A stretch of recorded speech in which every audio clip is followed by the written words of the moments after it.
나오실 때 우리 모두 함께 큰 박수로 환영 인사드리겠습니다. 예,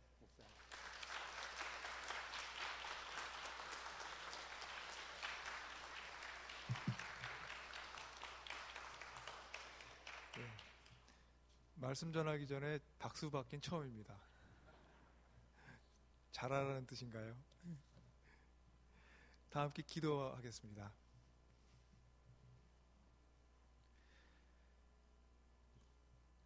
주님, 이 자리에 함께 하셔서 우리가 주님께 드리는 예배를 받아주시고 우리의 기도를 들어주시며 지금 이 시간 성령의 능력 가운데 저희 가운데 소통과 화합의 영이 충만하게 하여 주시옵소서.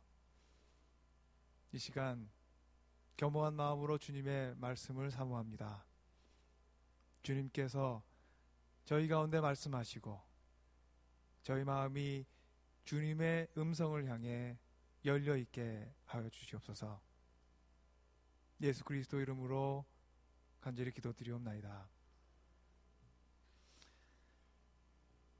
주님의 은혜와 평강이 여러분과 늘 함께 하시기를 주님의 이름으로 기원합니다. 여러분의 목회자로 서게 된 최진용입니다. 지난 목요일에 새신자부와 여성교회와 바나바 사역부에서 저희가 이사온 집을 방문해 주셨어요. 예, 그러면서 이제 새신자 되는 분들을 이렇게 방문하신다 그러는데, 예, 제가 목회자인데 맞습니다. 오늘 처음 나온 새신자입니다. 혹시 여기 오늘 처음 나온 분 계시나요? 예, 혹시 방문하시거나 혹은 저희 교회를 참석하신 분들, 저도 처음입니다. 근데 저는 다음 주에 꼭 나올 거예요. 저 같이 신앙생활 하실 분 있으면 오늘 처음이시지만 다음 주에도 꼭 나와주시기 바랍니다. 오늘 처음 여러분과 나눌 말씀의 제목이 사역은 언제나 사귐입니다 라는 제목입니다. 함께 묵상할 내용은 저희가 하는 사역과 사귐의 관계입니다. 하나님께서 저희를 만나게 하셨고 이제 저희가 함께할 사역의 처음의 시작, 그 출발선에 있습니다. 주님께서는 우리가 함께 어우러져 만들어가는 사역 속에서 많은 사역의 열매를 기대하실 줄로 믿습니다. 그 시작에 함께 서서 저희가 함께 생각해 봤으면 하는 말이 있습니다. 사역은 언제나 사귐입니다. 바로 이 말입니다.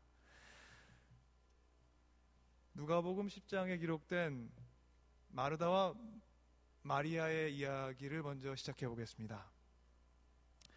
우리에게 익숙한 이야기 중에 하나인데요. 어느 날 마르다가 예수님께서 베다니 마을을 지나가신다는 소식을 듣게 되었습니다. 반가운 마음에 마르다는 뛰어나와서 예수님을 영접하고 자신의 집으로 예수님을 초대합니다.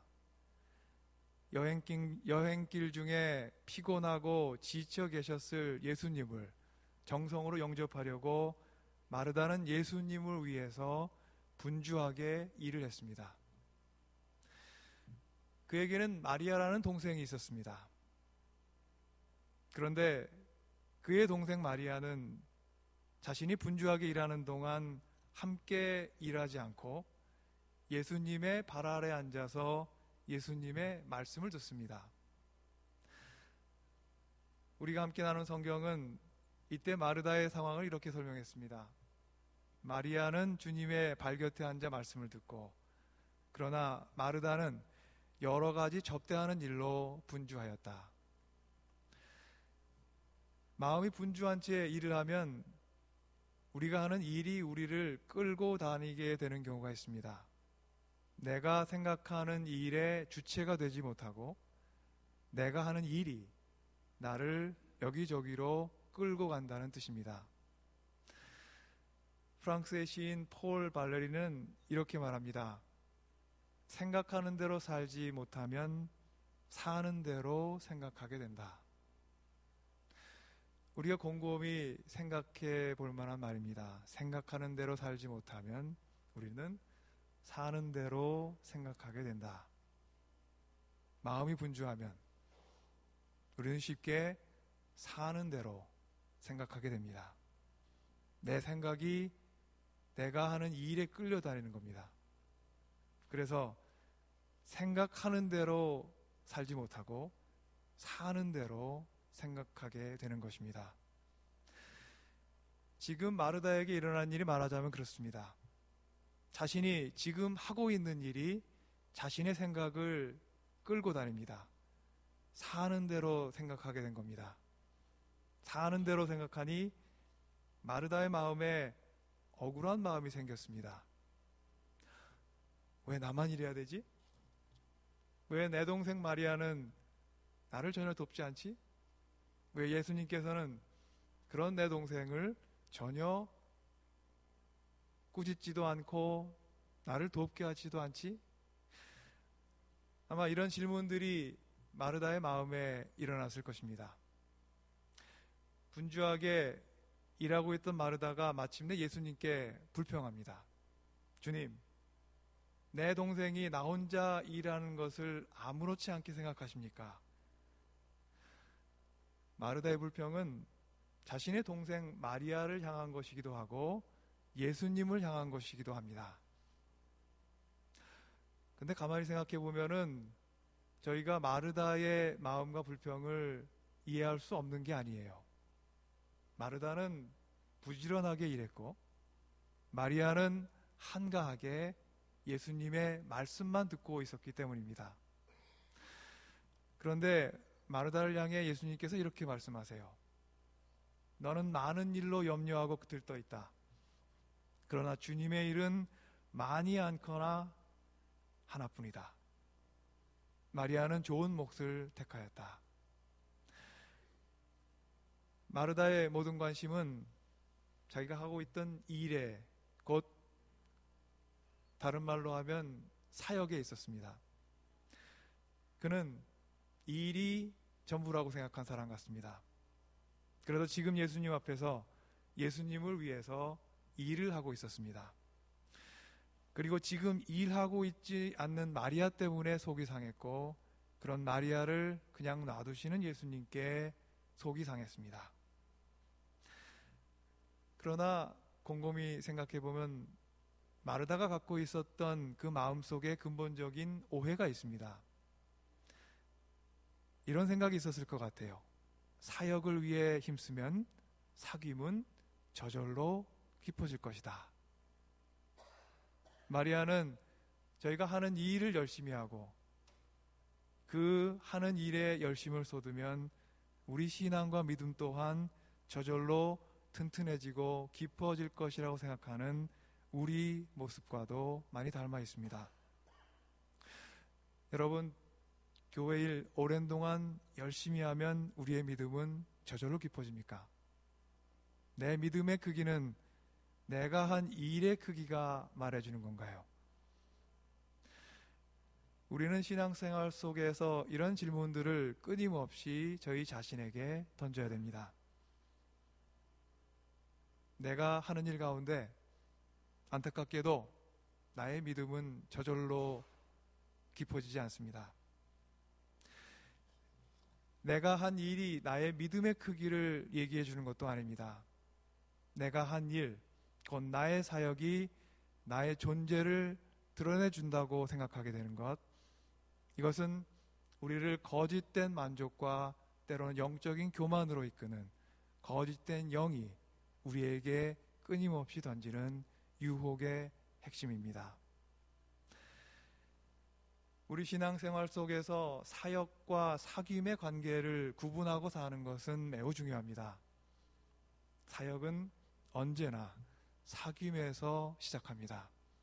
사역은 언제나 사귐을 통해 성장하고 사귐을 통해서 열매를 맺습니다.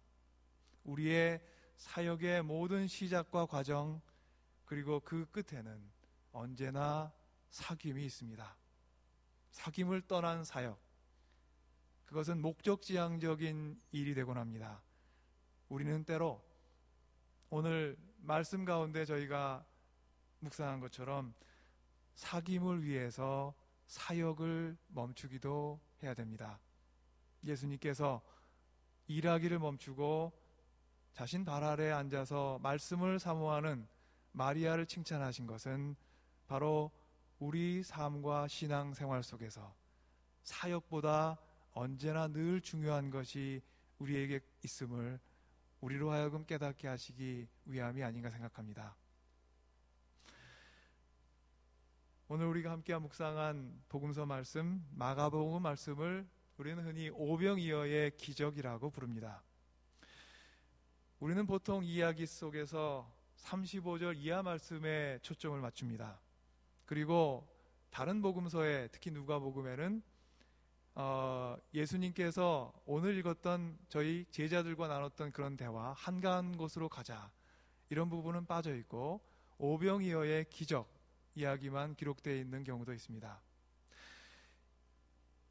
예수님께서 들에서 무리를 가르치시다가 저녁이 됐습니다. 그래서 식사 때가 되었어요. 제자들이 예수님께 말했습니다. 여기는 빈들이고 날이 저물었습니다. 이 사람들을 해쳐서 제각기 먹을 것을 사 먹게 근방에 있는 농가나 마을로 보내는 것이 좋겠습니다. 그런 제자들에게 예수님께서는 이렇게 말씀하십니다. 너희가 먹을 것을 주어라. 제자들이 웃습니다. 우리가 가서 그러면 빵 200데나리온 어치를 사다가 저 사람들을 모두를 먹이라는 뜻입니까? 200데나리온은 당시 노동자들의 1년 품삯의 3분의 2에 해당하는 아주 큰 돈이었습니다. 난감해하는 제자들을 예수님께서는 그들을 시켜서 무리들로부터, 사람들로부터 떡 5개와 물고기 2마리를 가져오게 하신 후 예수님께서는 그것을 축사하셨습니다. 그 순간 놀라운 기적이 일어납니다. 떡 5개와 물고기 2마리가 그 자리에 있는 5,000명이 먹고도 남음이 있는 큰 음식으로 바뀌게 된 것입니다. 우리는 이 이야기 속에서 예수님의 행하신 사역에 초점을 맞춥니다. 우리들을 가르치시고 놀라운 기적을 베푸셔서 그들을 배불리 먹이신 바로 그 사건과 일에 집중합니다. 그런데 우리는 예수님께서 오병이어의 기적을 베푸시기까지의 과정을 조심스레 살펴볼 필요가 있습니다. 오병이어 이 기적 이야기 안에는 우리 신앙생활 속에서 놓쳐서는 안 되는 아주 귀중한 교훈이 숨어 있기 때문입니다. 예수님의 제자들이 예수님께 와서 자신들의 행한 것과 가르친 것을 예수님께 낱낱이 고했습니다. 마가복음 6장 7절에 보면은 예수님께서 제자들을 파송하시는 장면이 나옵니다. 예수님께서 제자들을 2명씩 짝을 지어서 더러운 귀신을 제어하는 능력을 주시고 전도 여행을 떠나게 하셨습니다. 지팡이 외에는 양식이나 배낭이나 돈을 갖지 말고 빈손으로 신만 신고 2벌 옷도 가지지 말고 떠나라고 말씀하셨습니다. 제자들은 예수님의 명령을 따라 이곳저곳으로 흩어져 회개를 선포하고 많은 귀신을 쫓아내며 많은 병자들에게 기름을 발라서 그들이 낫게 하는 귀한 역사를 체험합니다. 선교여행을 마치고 제자들이 예수님께로 돌아왔습니다. 제자들은 신이 나서 자신들의 했던 일, 자신들의 목격했던 것들을 예수님께 설명하고자 했을 것입니다. 어느 마을에 들어갔더니 어느 누가 있었고 그들이 어떻게 귀신 들려있는 사람들을 도와줬고 주의 이름으로 이렇게 했더니 이런 일이 일어났습니다. 또 어떤 이들은 이러이러한 병에 걸렸는데 신기하게도 주님 말씀하신 것 같이 기름을 바르며 기도했더니 그들에게 병이 기적적으로 치유되는 역사가 일어났습니다. 이런 얘기를 하고 싶어하는 제자들의 모습을 상상해 보십시오. 그들의 얼굴에 흥분과 기쁨이 가득했을 것입니다. 자신들의 한 사역을 예수님 앞에서 이렇게 저렇게 얘기하면서 여러 가지로 셀러브레이트 하고 싶어 했을 것입니다. 그런데 신비로운 것은 예수님께서 그들에게 하신 반응입니다. 예수님께서 이렇게 말씀하십니다. 너희는 따로 외딴 곳으로 가서 좀 쉬어라. 사역의 기쁨과 성취감에 흥분해서 들떠있는 제자들에게 예수님께서는 잠시 쉬고 사귐의 시간을 가지라고 가르치고 계십니다. 달리 말하면 사역은 사귐의 결과이지 그 반대가 아니라는 뜻입니다.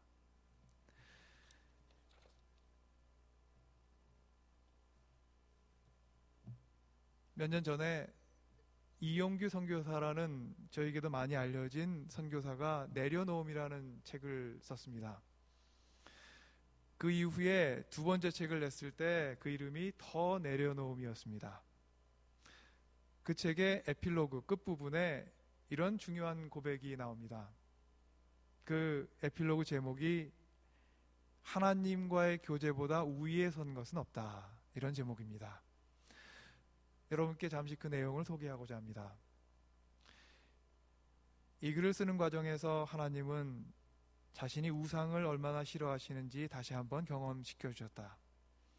나는 하나님이 원하시는 글이라는 확신을 가지고 글쓰기에 집중하려고 노력했다. 그런데 글을 쓰다 보면 글에 푹 빠질 때가 있다.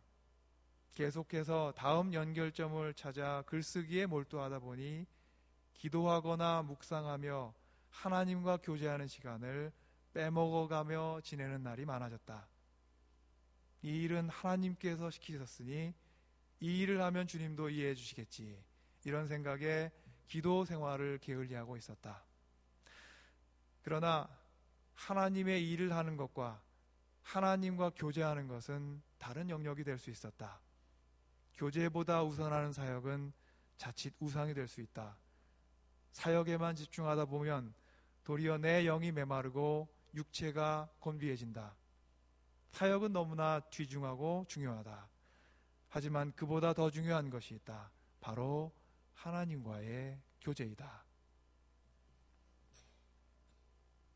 이영규 선교사의 말 중에 이 말을 주목해야 됩니다. 교제보다 우선하는 것은, 교제보다 우선한 사역은 자칫 우상이 될 수 있다. 예수님께서 제자들에게 경계하신 것이 바로 이런 것이 아닐까 생각해 봅니다. 제자들은 지금 막 사역의 재미에 눈을 떴습니다. 사람들에게 영향력을 행사하다 보면 우리의 자존감이 높아집니다. 그래서 내가 행하는 일과 사역을 따라서 나의 본성도 성숙해지고 신앙도 발전할 것이라고 우리는 추측합니다. 그런데 이런 생각에는 위험이 숨어 있습니다. 사귐에서 사역으로 나가지 않으면 우리의 사역은 이용규 선교사의 말처럼 자칫 우리의 우상이 될 수 있습니다. 사역의 열매가 풍요로워질수록 우리의 영혼 또한 풍요로워지는 것이 아니라 오히려 우리의 영혼은 지치고 메마르게 됩니다. 이영규 선교사의 말처럼 사역은 너무도 중요하지만 그보다 더 중요한 것이 있습니다. 바로 하나님과의 교제입니다. 예수님께서 첫 사역을 마치고 이제 막 흥분해 있는 제자들에게 자, 이제 외딴 곳 한적한 곳으로 가서 그만 좀 쉬어라 고 말씀하신 것은 바로 사역과 사귐의 관계에서 사귐, 곧 하나님과의 교제의 그 중요성을 제자들에게 그리고 우리들에게 강조하신 것입니다. 예수님 말씀을 듣고 제자들은 외딴 곳으로 예수님을 따라갔습니다. 그런데 그 자리에서 흥미로운 일이 일어납니다.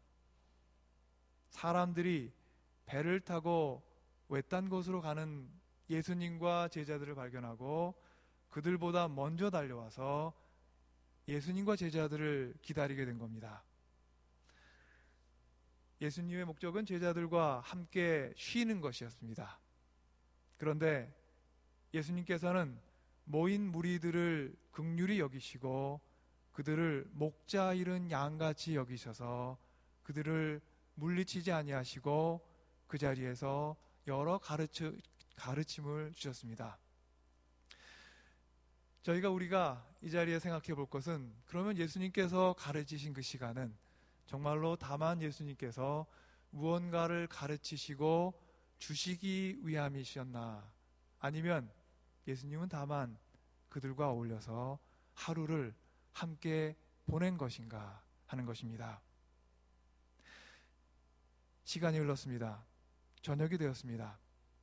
떡 5개와 물고기 2마리를 취해서 그 자리에 있던 모든 사람들을 예수님께서는 배부르게 먹이십니다. 우리는 여전히 이때 예수님께서 하신 것을 사역이라고만 생각합니다. 예수님께서 무리들을 만나고 그들의 허기진 배후를 채우셔서 예수님께서는 사역을 했다고 우리는 오병이의 기적을 받아들입니다. 하지만 예수님의 이러한 사역보다 근본적으로 중요한 것이 있습니다. 예수님과 사람들의 만남입니다. 예수님과 그 제자들, 그리고 그 무리들이 만나서 하나님의 은혜와 사랑, 그리고 하나님께서 베푸신 기적의 식탁 앞에서 함께 교제한 것, 이것이 오병이어 기적의 이야기의 핵심입니다. 예수님께서 일방적으로 가르치시고 무리들을 먹이신 것이 아닙니다. 예수님께서는 5,000명의 군중 속에서 그들과 335 교제를 나누셨을 것이고 그들의 선생이요, 상담자요, 구원자가 되어주셨습니다. 그리고 그들 가운데 저녁 때가 되어서 큰 식탁을 베푸시고 그들과 함께 먹고 마시고 신명나게 놓으셨습니다. 하나님의 은혜 가운데 예수님께서 행하신 것은 기적의 축제입니다. 따라서 오병이어 이야기에서 핵심적인 것은 물고기 2마리와 떡 5개가 5,000명을 먹일 음식으로 불어났다는 물리적인 기적이 아니라 마음 둘 곳 없어 예수님을 쫓아서 무리 가운데 섞여 있었던, 길을 찾아 헤매던 무리들 앞에 만남의 축복, 교제의 축복, 사귐의 축복, 위로의 축복이 있었다는 것입니다. 그들 가운데 성령의 역사가 있었을 것입니다. 그들 가운데 성령의 손길을 체험하는 성령의 세례가 있었을 것입니다. 그래서 오병이어의 기적의 자리는 축복의 자리요, 달리 말하면 축복의 자리입니다. 세상이 놀랄 만한 기적, 도저히 자연의 이치로는 설명할 수 없는 그런 기적이 일어났기 때문만이 아닙니다. 예수님과의 만남, 그 교제가 일어났다는 것이 오병이어 기적에 저희가 늘 눈을 떼지 않고 바라보아야 되는 핵심의 메시지입니다. 사람들이 목자를 잃고 헤매일 때 예수님께서는 목자가 되어주셨고 길을 잃은 사람들에게 인생의 안내자가 되어주셨습니다. 그래서 물고기 2마리와 떡 5개가 사람들 앞에 변화에 만들어진 풍성한 식탁은 우리를 향한 하나님의 위로와 보살핌과 사랑의 상징입니다. 가만히 생각해 보면 그 이후에 예수님께서는 물고기 2마리와 떡이 아닌 자기 자신의 몸을 들여서 우리에게 식탁으로 하나님의 사랑이 얼마나 깊으신지 저희에게 보여주셨습니다. 하나님의 사랑은 그 사랑이 뿌려지는 곳을 축제의 자리로 변화시킵니다. 우리가 서로 하나님은 당신을 사랑하십니다 라고 그리스도 안에서 교제를 나눌 때 우리가 이 축복의 메시지로 인사를 나누는 그 세상의 모든 자리는 천국을 닮아 있습니다. 여러분, 하나님의 사역은 우리 모두에게 너무도 중요합니다. 우리들 한 사람 한 사람 예수님께서는 예수님의 제자가 되기 원하셨습니다. 예수님께서 우리들 모두가 사람을 낚는 어부가 되기 원하십니다. 우리들을 제자로 부르신 예수님께서 우리의 삶을 향해 커다란 비전들을 갖고 계실 것입니다. 하나님의 나라를 섬기는 큰 일꾼으로 우리를 부르셨습니다. 그런데 이 모든 사역은 사귐에서 시작해서 사귐과 교제 안에서 열매 맺어야 됩니다. 저희 교회 안에 여러 가지 우리 각자의 은사대로 손길을 필요로 하는 여러 사역의 분야가 있을 것입니다. 성가대를 위해서 봉사하고 찬양단의 일원으로 수고하시고 친교를 위해서 힘쓰시고 교회에 보이지 않는 것 보이는 곳에서 교회의 여러 사역과 행정을 위해서 우리 모두는 하나님께 주신 은사대로 땀을 흘리고 수고합니다. 그런데 이 모든 우리 사역의 중심에 그리스도와의 교제가 자리 잡아야 합니다. 사역의 중심에 하나님과의 교제가 서 있지 않으면 우리의 사역은 이영기 선교사의 말처럼 우리의 우상이 되고 맙니다. 어떻게 우리가 그리스도와 교제할 수 있습니까? 우리가 기도할 때입니다. 저희가 각자의 자리에서 매일이고 그리고 주중에 무릎 꿇고 말씀을 묵상하고 우리 영혼 안에 잠자고 있는 하나님의 음성을 깨우고자 할 때 우리 안에 하나님과의 사귐이 일어납니다. 또한 저희가 마음으로 예배를 드릴 때 또한 저희 안에 예수님과의 사귐이 일어납니다. 참된 예배자는 세상에 우리에게 일어나는 조건 따라 움직이지 않습니다. 내가 기쁠 때나 슬플 때나 일이 잘 풀릴 때나 그렇지 못할 때나 한결같이 하나님 앞에 무릎 꿇기를 멈추지 않습니다. 이것이 하나님께 예배하는 사람의 기본 자세입니다.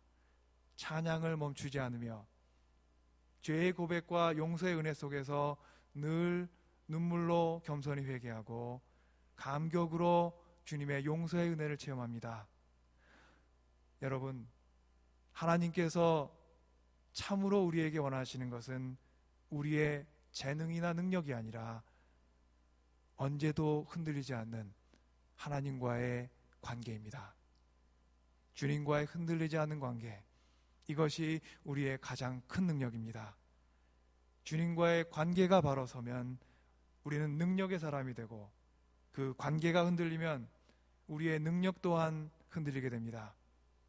우리의 영혼이 주님의 얼굴에서 눈을 떼지 않을 때 우리 인생엔 넘지 못할 산이 없으며 건너지 못할 강이 없지만 우리의 눈빛과 그리스도의 눈빛이 어긋나게 되면 인생의 아주 작은 언덕조차 커다란 산처럼 느껴지고 작은 연못조차 깊은 강이 되고 맙니다.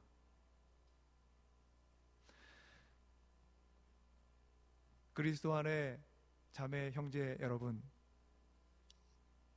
오늘 우리에게 하나님께서 허락하신 첫 만남이 주어졌습니다. 우리에게 오늘의 자리가 처음의 만남이지만 어쩌면 우리는 이미 그리스도를 통해서 서로를 알고 있었던 사람이 아닌가 생각합니다.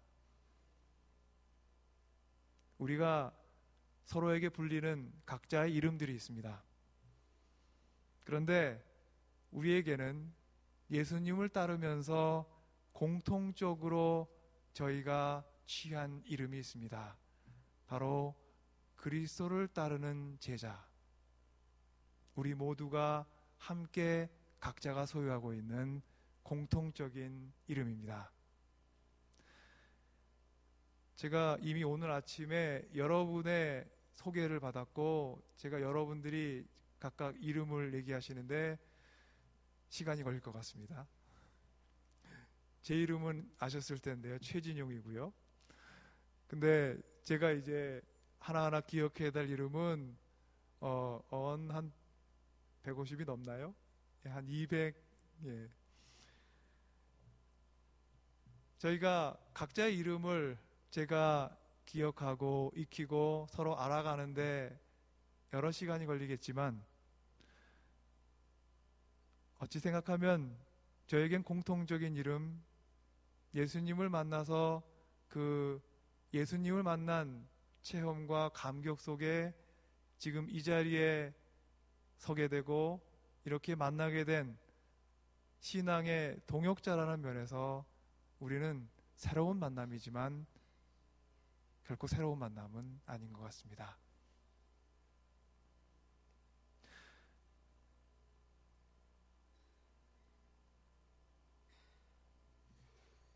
우리 모두가 신실한 제자가 되고자 하는 같은 마음속에 같은 소망과 꿈을 갖고 이제 새로운 시작의 출발선에 함께 서 있습니다.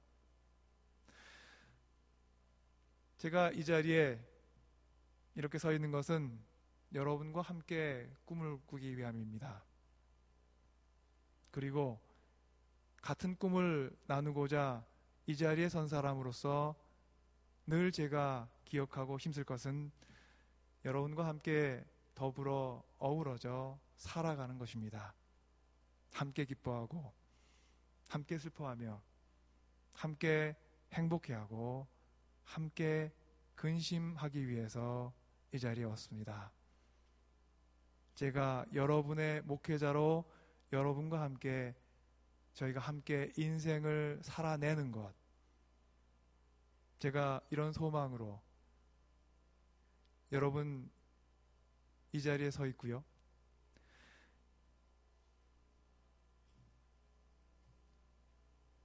지금 이 시간에는 여러분과 함께 나누고 싶은 기도문이 하나 있습니다. 사실 제가 이 기도문을 지난 봄에 목회협조위원회 처음 만나는 자리에 함께 나누었으면 하는 소망으로 한경직 목사님의 기도문을 준비해 왔었는데 그때는 기회가 없었고요. 오늘 이 자리에 저희가 함께 처음 만나는 이 자리에서 하나님께서 더 좋은 기회를 주신 것 같습니다. 이 기도문 제가 접하면서 저는 여러분과 함께 나누고 싶은 꿈을 찾았습니다. 제가 여러분께 함께 읽을 때 여러분 가운데서도 같은 꿈이 피어나기를 소망합니다.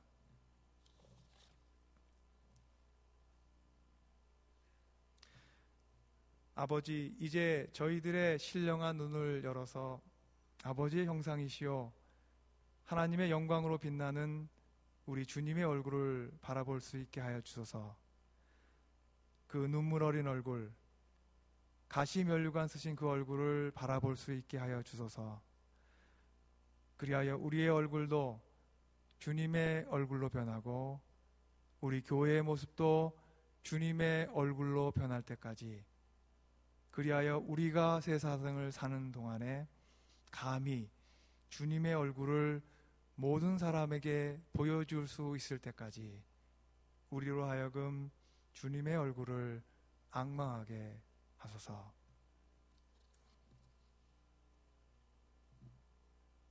우리가 함께하는 사역 가운데 이런 기도가 늘 살아있길 소망합니다.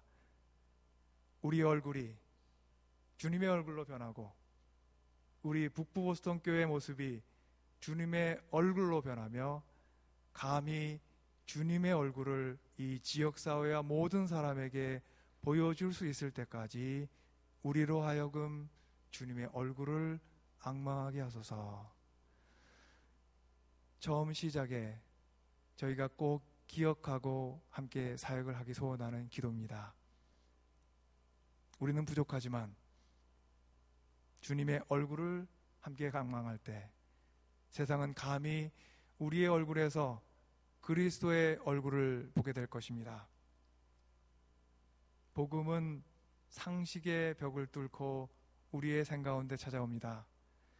하나님의 나라는 상식의 울타리를 넘어선 우리 사는 세상의 새로운 지평입니다. 선지자 이사야를 통해 하나님께서는 우리가 함께 꿈꾸어야 될 세상에 대해서 이렇게 선포하십니다. 내가 새하늘과 새 땅을 창조할 것이니 거기에는 다시는 울음소리와 울부짖는 소리가 들리지 않을 것이다. 거기에는 이리와 어린 양이 함께 풀을 먹으며 사자가 소처럼 여물을 먹으며 뱀이 흙을 먹이로 삼을 것이다. 나의 거룩한 산에서는 서로 해치거나 상하게 하는 일이 전혀 없을 것이다. 지금 이 자리에 앉아 평화롭게 예배를 드리는 우리와 달리 이 세상 어딘가에는 생명의 위협과 생존의 위협을 느끼며 살아가는 많은 사람들이 있습니다. 이런 세상 가운데 해함도 상함도 없는 하나님의 거룩한 성산을 꿈꾸는 사람들, 바로 우리들입니다.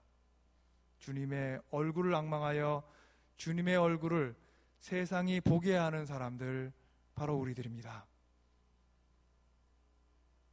우리 가운데 그리스도의 제자가 되기를 늘 앙망하는 소원이 있기를 소원합니다. 그리고 우리가 서로를 그리스도의 제자라고 서로 이름 붙여줄 때, 우리에게 이런 거룩한 이름을 붙여주실 때 하나님께서는 저희의 귀한 사역을 통해서 깊은 사귐 속에서 많은 사역의 열매를 저희로부터 거둘 줄로 믿습니다. 우리 함께하는 사역에 언제나 진실된 교제와 우리의 품성을 변화시키시는 그리스도와의 사귐이 있기를 소망합니다. 기도하겠습니다.